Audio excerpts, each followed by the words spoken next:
Hey, what's up, guys? This is Cody the Coin Raptor, and today I want to talk about what to expect from February and the massive volatility ahead.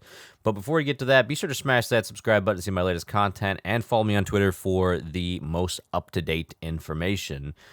All right, so February, what we have here is the FOMC on the 1st of February. The very first thing I want to talk about, the Federal Open Market Committee.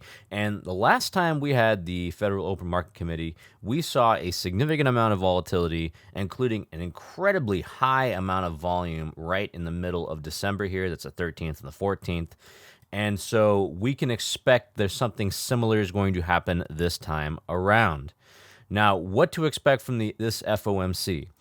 So my expectations for the February FOMC is a 25 bips hike or 0.25%, and very strong hawkish language from Jerome Powell. He's going to be speaking on the 1st of February, so he's going to be speaking here actually at 2:30.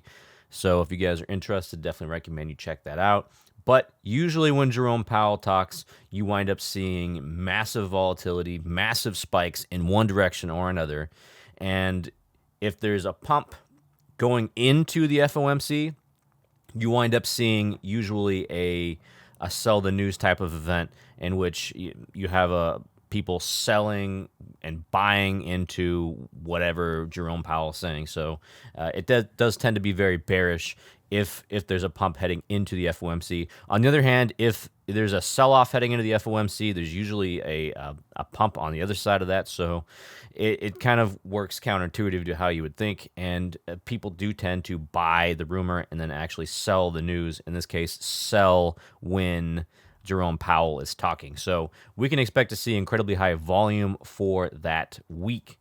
So that week we have a number of really important financial metrics coming out. In addition to Jerome Powell and the FOMC going on both the 31st and the 1st, you also get information on the employment cost index, the Case-Shiller home price index. That's incredibly important to figure out what the home prices are going to be. You also have jobless claims on Thursday as well, and non-farm payrolls on Friday. So you have a number of really important events that could potentially push Bitcoin one way or another, and with it the entirety of the crypto market. So that's my expectations for the FOMC. Now, as I said before, most of the market is expecting right now a 25 basis points hike, and I think that's currently priced in for Bitcoin. A 50 bips hike, however, would cause major panic selling. So if they decide to go higher than people are expecting right now, then you can definitely see a pretty massive sell-off on the back of that information and that news coming out. But they will most likely, Jerome Powell, when he talks, will most likely be incredibly hawkish. He'll talk about the economy and the need to increase rates and stay at higher rates for longer in order to drive down inflation. And so that's generally what we're going to hear about. I'll make sure I cover that here on Twitter and my important takeaways. In addition to that, we also have the CPI coming out as well, and that's going to be on the 14th of February. So that's also going to be an incredibly volatile time here, a nice little Valentine's Day present. And CPI should give us an insight in inflation, and this should also drive the Fed to increase or decrease, hopefully decrease the rate hikes in the future, or maybe even pivot. That'd be really nice for Bitcoin. But this is something I'm going to be keeping a close eye on and following because this right here, all this macro stuff I'm talking about, macroeconomics, is essential if you want to see this increase, this price increase remain and not have to retrace all the way down here to about 16,000 or so. You need to have some of these major macroeconomic events kind of go your way, and investors need to transition more towards a risk on attitude as opposed to a risk off attitude, which is what they've been for a majority of last year. So in order for that to happen, we need to see inflation come down. We need to see the Fed either stop increasing as much or pause or maybe even pivot and then lower rates, though that's probably not going to come for until the back half of the year. That's what I'm thinking personally.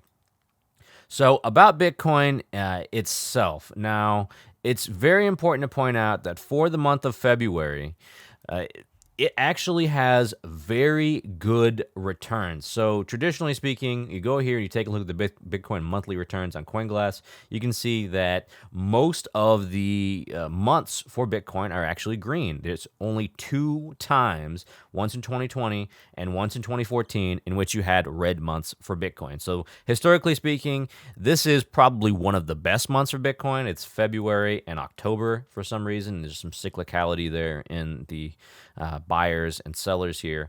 But this is traditionally speaking the absolute one of the biggest bullish months for Bitcoin. So if we get the FOMC and we have Jerome Powell come out and they're going to stay with the 25 bips rate hike, we could actually see Bitcoin move higher from that point and then actually test some of the resistance points that I've outlined earlier in some of my other TA videos. But that's a possibility. If CPI, if the consumer price index comes down lower, then we could also see a bump on that information, on that positive or bullish news here. And we could actually exit February with another green month, which I think is probably the most likely outcome. We'll probably wind up getting another green month when February is all said and done. That being said, I think that we're probably going to still dip before that and then pull back up again. I think that's probably the most likely outcome here in this case. But I do think that we'll wind up getting a moderate February of Bitcoin returns, and hopefully a push above 25,000. Now, the next thing I want to talk about is what else is going on next week. And what else is going on next week is earnings. So earnings continue on through both next week and the rest of February.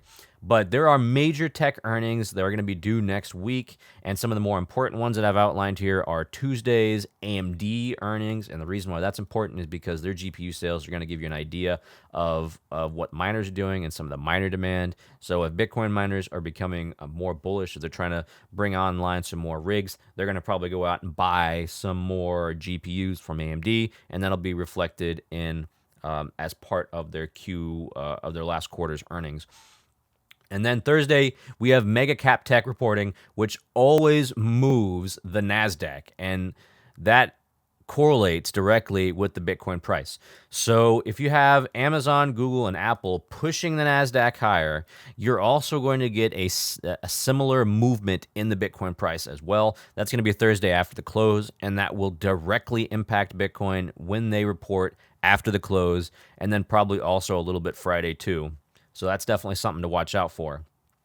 But these are the earnings, and you also have Meta on Wednesday as well. That definitely will push it. That will push the NASDAQ in one direction or another. So there are going to be additional earnings continuing through February, and those earnings I will also cover as they become available as the next week.